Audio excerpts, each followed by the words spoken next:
నమస్తే వర్మ సార్. నాడు చంద్రబాబు, నేడు అంబటి, అలాగే జగన్మోహన్ రెడ్డి, ఇవన్నీ కూడా ఏదో తెలియని ఒక ఈక్వేషన్స్, ఒక డ్రైవ్ ఏపీ రాజకీయాల్లో నడుస్తుంది అని. అంబటి రాంబాబుకు మొన్న బెయిల్ ఇచ్చారు కదా మొదట. ఆ బెయిల్ ఇచ్చాక ఇంకొక కేసులో చేశారు. ఆ కేసులో కూడా నేను బెయిల్ వచ్చాను, కానీ ఆయన బయటికి రాలా. అంటే ఇప్పట్లో బయటకు వస్తారా? ప్రిజనర్ ఇన్ ట్రాన్సిషన్ వారెంట్ ఇస్తే వారెంట్ను కోర్టు ఒప్పుకోవడం జరిగింది. అప్పుడేదో ఇంకొకటి అన్నారు, కానీ ఇప్పుడేమో లాటరీ అంటే క్రిమినల్ కంప్లైంట్ అనుకోండి, లాటరీ పేరుతో ప్రజలను మోసం చేశారు. సత్యనపల్లి అంతకుముందు ఇది వచ్చింది, వాళ్ళ అధికారంలో ఉన్నప్పుడే వచ్చింది. వస్తే మేము ఏదో వాళ్ళకి మేలు చేద్దామని ఇచ్చాము, దీనికి సంబంధించి విచారణకు సిద్ధం ఇవేనా అని చెప్పారు. ఇప్పుడు మొత్తానికి వాళ్ళు ఆయన అంత తేలిగ్గా బయటికి రానివ్వరనే తెలుస్తుంది. ఆయన కూడా బయటికి రానివ్వకపోయినా తగ్గేదేలే అని ఆయన కూడా సిగ్నల్స్. ఈరోజు మొత్తం ఛానల్స్ అన్నిట్లో హెడ్డింగ్ అంబటి రాంబాబు తగ్గేదేలే అని. రాంబాబు వాస్తవానికి కొంచెం సినిమా కళలు ఎక్కువ, ఆయనకు సినిమాల్లో కూడా యాక్ట్ చేయకపోయి జగన్ వద్దంటే ఆగాడు, కానీ ఆయన రంగమార్తాండలాగా డైలాగులు అవి కూడా చెప్తూ ఉంటాడు. సరే, రాజకీయంగా వ్యక్తిగతంగా అంశాలు పక్కన పెట్టండి, డైలాగ్ మాడ్యులేషన్లు ఇవన్నీ. సో ఆయన తగ్గేదేలే అని చెప్పడంలో ఏంటంటే నిలదొక్కున్నాడని కొంచెం వాళ్ళ మొరైల్ అంటారే, కొంచెం వాళ్ళకు ఉత్సాహం పెరిగింది. ఎందుకంటే వరుసగా 2 సార్లు బెయిల్ రావటము, రెండోది హైకోర్టు కూడా ఒక మనిషి మీద ఒకటే దీని మీద ఎన్ని కేసులు, 35 కేసులు, ఏం ప్రయోజనం? ఒకటి కాకపోతే ఒకటి పండుతుంది అని పెట్టడం తప్ప అన్నట్టుగా. ఇప్పుడు వాళ్ళ అమ్మాయి కూడా, ఆమె అంతకుముందు కూడా మాట్లాడారు కదా, ఆమె మాకు సంతోషంగా ఉంది, ఆయనకి మాత్రం లభించింది, అందరూ మాతో ఉన్నారు అన్నట్టుగా. అంటే అంబటి క్యాంపు, వైసీపీ క్యాంపు, అందులో ప్రత్యేకించి అంబటితో ఉన్నవాళ్ళు, వాళ్ళ కుటుంబం వాళ్ళు కొంచెం ఉత్సాహం పొందినట్టుగా, ధీమా పెరిగినట్టుగా ఉంది. ఇప్పుడు ఆయన తగ్గేదేలే అనే సింబల్ చూపిస్తున్నది అందుకోసమే. అంటే వాళ్ళ ఇది ఉందని. మీరు ఇంకోటి కూడా చూశారు కదా, అంబటి ఇంటి మీద అంత దాడి జరగడాన్ని వైఎస్ఆర్ పార్టీ వాళ్ళు ఎందుకు అనుమతించారు? స్థానిక నాయకులు కనీసం అడ్డుపడాలి కదా, పోలీసులు రాలేదు, సరే వీళ్ళు కూడా రాలేదు కదా. కాబట్టి దీన్ని బట్టి ఖచ్చితంగా ఆయన సత్తెనపల్లికి వెళ్ళినప్పుడు అక్కడ ఒక ఇది ఉండేది, ఎక్కడికి వెళ్ళినా కానీ ప్రతి చోట మీరు ఒక ఇది ఏర్పాటు చేసుకొని ఉంటారు, నేను వస్తానంటే అన్నట్టుగా ఉంటుంది. సో దానికి కూడా సమాధానంగానే చెప్పుండొచ్చు. బహుశా ఇప్పటికే వైసీపీకి మరో మహిళా నాయకురాలను వాళ్ళ అమ్మాయి బొమ్మ కూడా వేస్తున్నారు అక్కడక్కడ. ఇవన్నీ రాజకీయాల్లో, జీవితాల్లో సర్వసాధారణమే. కానీ నా పాయింట్ ఏమంటే అంబటి రాంబాబును తిప్పడము, ఇన్ని రోజులు సాగడం అనేది మిగతా వాళ్ళ విషయంలో జరగకుండా జరుగుతుందన్నది కొంచెం ఇది వ్యూహాత్మకమే ఖచ్చితంగా. అంటే అంబటి రాంబాబును అంత తేలిగ్గా వదిలిపెట్టకూడదు. ఎందుకంటే అసెంబ్లీలో ప్రతిసారి కూడా వాయిస్ లాగా ఉండి లేవడం, అంటే అక్కడ కొడాలి నాని లాంటి వాళ్ళేమో వాళ్ళ యొక్క బూతులు, తిట్లు అదొక టైప్ అయితే, అంబటి రాంబాబు ఇదిగో ఈ రంగమార్తాండ డైలాగులు, ఒక లాజిక్కులు ఇవన్నీ కూడా తీసుకొచ్చిన పరిస్థితి. సో వీటితో ఈయనకు కొంచెం రుచి చూపించాలి వీలైనంత. రెడ్ బుక్ అనేది ఇంకా అంబటి రాంబాబు రెడ్ బుక్ను ఎదుర్కొంటున్నారు ఖచ్చితంగా చెప్పాలంటే.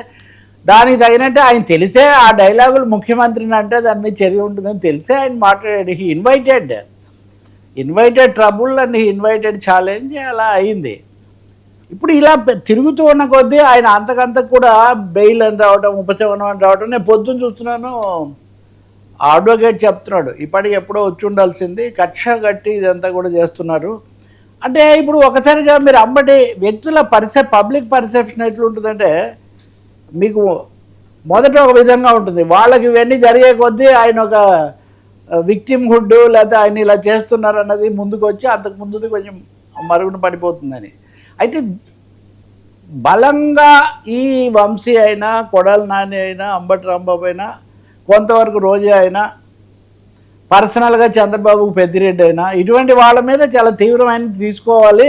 రెడ్ బుక్ వీళ్ళని ఎక్కడికో తీసిపోతుందని వీళ్ళు ఎక్స్పెక్ట్ చేశారు. సార్, చట్టం ఎవరి చేతుల్లో ఉండదు సార్. జగన్మోహన్ రెడ్డి చంద్రబాబు నాయుడిని అరెస్ట్ చేసినా కానీ ఆయన 50 రోజులకు కాదు 60 రోజులకైనా బయటకు వస్తారు.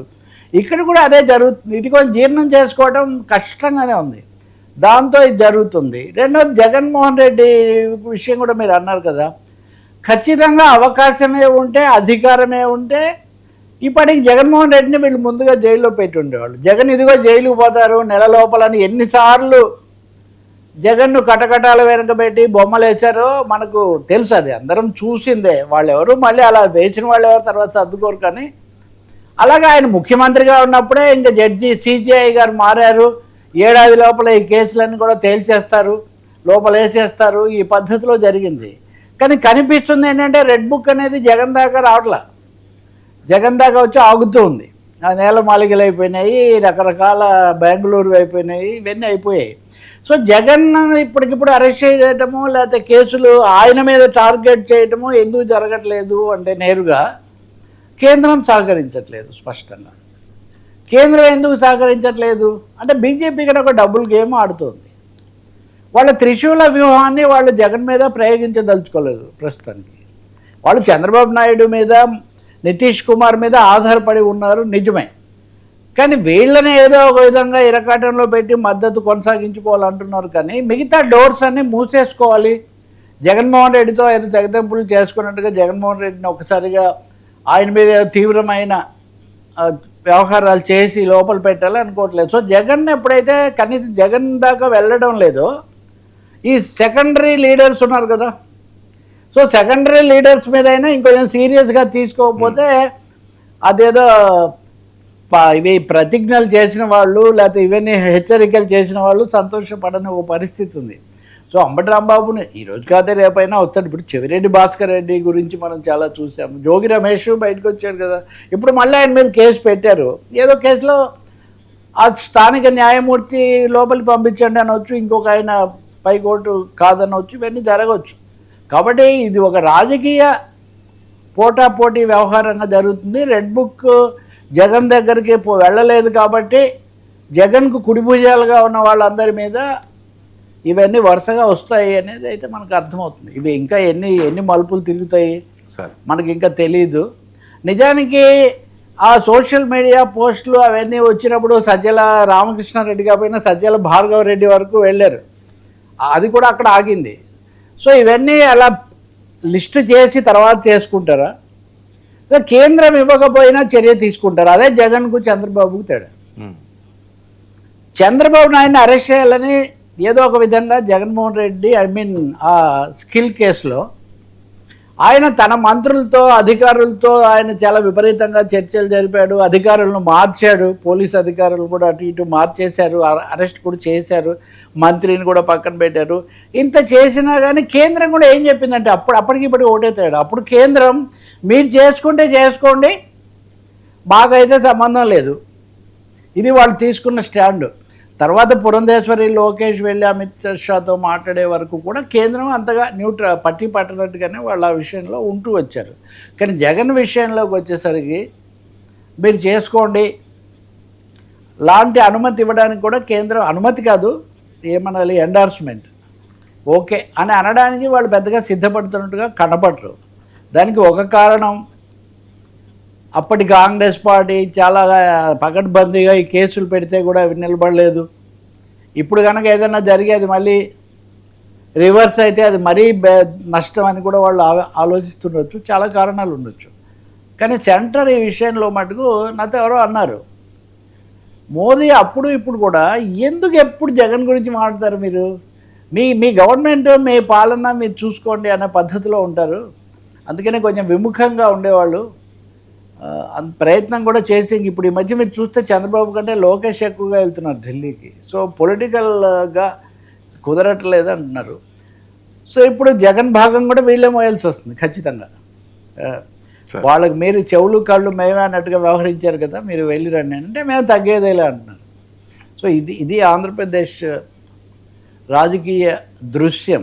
సార్ ఇప్పుడు పెద్దిరెడ్డి అగ్ని ప్రమాదం, మిథున్ రెడ్డిని పెద్దిరెడ్డిని ఇద్దరు అరెస్ట్ చేశారు కదా, వాళ్ళు ఏదో ఒక విధంగా మళ్ళీ బయటకు వచ్చారు. అలానే పూర్తిగా వదిలిపెడతారా, బతకనివ్వరు ఏదో అన్నట్టుగా కేంద్రం వ్యూహం ఎలా ఉంటుందంటే ఒక అడుగు ముందుకు. ఇప్పుడు రాజకాశిరెడ్డి మద్యం కుంభకోణం, అతన్ని బెయిల్ అది ఇదని సుప్రీంకోర్టు పోతే 700 కోట్లు తిన్నవాడు ఒక నెల రోజులు 6 నెలలు ఉంటే పెద్ద కొంపలేమని వేయలే అన్నారు వాళ్ళు. కాదు మీరు మా వాదనలు వినాలి, మా దగ్గర బలమైన వాదనలు ఉన్నాయి అది ఇదని వీళ్ళు చెప్పిన తర్వాత సరే ఇంకోసారి వింటామని ఈరోజు విన్నారు. విన్న తర్వాత మేము దీంట్లో జోక్యం చేసుకోము, ఇది చాలా ఖరీదైన 4,000 కోట్ల మొత్తం మీద కుంభకోణం ఇది, కాబట్టి మేము ఆయన జోక్యం చేసుకోము, హైకోర్టే చూసుకుంటుంది అని రాజకాశిరెడ్డి విషయంలో వాళ్ళు జోక్యం చేసుకోకుండా వదిలేశారు. మిగిలిన వాళ్ళు ఎందుకు వచ్చారు? ఈరోజు కూడా మద్యం కుంభకోణంలో స్థానికంగా ఒక ఇద్దరు బయటకు వచ్చారు, కానీ రాజకాశిరెడ్డి రావట్లే. ఇక్కడ 2 అంశాలు గుర్తించవచ్చు, విజయసాయిరెడ్డితో సహా రాజ్ కసిరెడ్డి కింగ్ పిన్ అనేది బలగుద్ది గట్టిగా చెప్పారు. అది డబ్బులు నేనే ఇప్పించానని కూడా ఆయన చెప్పాడు. రెండో విషయం, మద్యం కుంభకోణం అన్నది ఆంధ్రప్రదేశ్కి ఒకటే పరిమితమైంది కాదు. అది తెలంగాణకు, అది ఢిల్లీకి, అది చెన్నైకి కూడా విస్తరించింది. సో బీజేపీకి లేదా కేంద్ర ప్రభుత్వానికి, ఎన్ఫోర్స్మెంట్ డైరెక్టరేట్కు మద్యం కుంభకోణంలో ఎక్కువ ఇంట్రెస్ట్ ఉంది. అది వాళ్ళ జాతీయ రాజకీయాలకు సంబంధించింది. సో బీజేపీ వాళ్ళ లేదా మోదీ అమిత్ షాల యొక్క జాతీయ వ్యూహ కోణం ఇక్కడ చంద్రబాబు నాయుడు, లోకేష్, లేదా పవన్ కళ్యాణ్ వీళ్ళది స్థానికమైనటువంటి రాజకీయ ప్రత్యర్థిత్వం, ఇవి రెండు కొంచెం తేడా ఉన్నాయి. అందుకే బీజేపీ నాయకులు రాష్ట్రంలో కూడా పెద్దగా దాడి చేయట్లేదు. వాస్తవంగా ఎప్పుడైనా అనడం తప్ప ఒక మాట, అంతకు మించి అనడం లేదు. ఇంకొక చాలా తమాషా తర్వాత టాపిక్